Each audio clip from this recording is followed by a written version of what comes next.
Exercice 10, page 105. On vous demande de justifier le caractère donneur ou accepteur de certains sites. Pour cela, on vous fournit les électronégativités des atomes. Hydrogène, carbone, électronégativité sensiblement égale, ce qui confère à la liaison carbone-hydrogène une très forte solidité. Ces liaisons carbone-hydrogène là ne seront jamais impliquées dans la réactivité des molécules. Ce sont des liaisons quasiment incassables. Alors il faut regarder ce qui se passe entre un carbone et un azote. Bon, alors vous allez me dire la différence d'électronégativité est la même que de l'autre côté. Sauf que ici, bon, c'est comme ça en chimie organique, hein.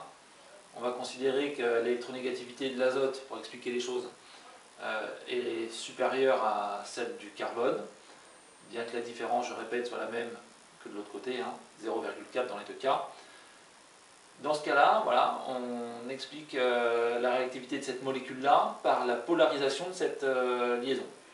L'azote étant plus électronégatif, les électrons sont déplacés de son côté, ce qui lui confère une charge partielle négative. Comme la molécule initiale est neutre, ben c'est le carbone de l'autre côté qui porte la charge partielle positive. On peut considérer qu'il s'est fait voler un peu les électrons de la liaison. Il se passe la même chose dans la molécule de gauche, entre le carbone et l'oxygène. Alors là, la différence est flagrante. On a 0,8 de différence d'électronégativité. L'atome d'oxygène est largement plus gourmand que le carbone en électrons. Voilà. Il attire à lui les électrons de la double liaison, ce qui lui confère une charge partielle négative delta-. Comme la molécule est neutre, c'est le carbone qui porte donc la charge partielle positive.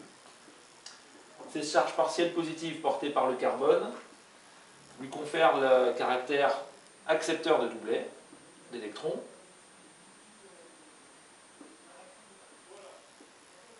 Voilà.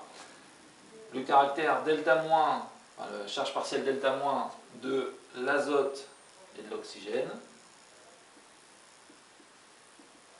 leur confère à chacun le caractère donneur d'électrons. Voilà. Ce qui veut dire que pour la suite, si ces deux molécules devaient réagir, on devrait dessiner les flèches courbes qui partent voilà, de l'atome d'azote pour aller attaquer un site déficitaire en électrons. Et de ce côté-là, la même chose, on devrait dessiner la flèche courbe qui part attaquer un site déficitaire en électrons.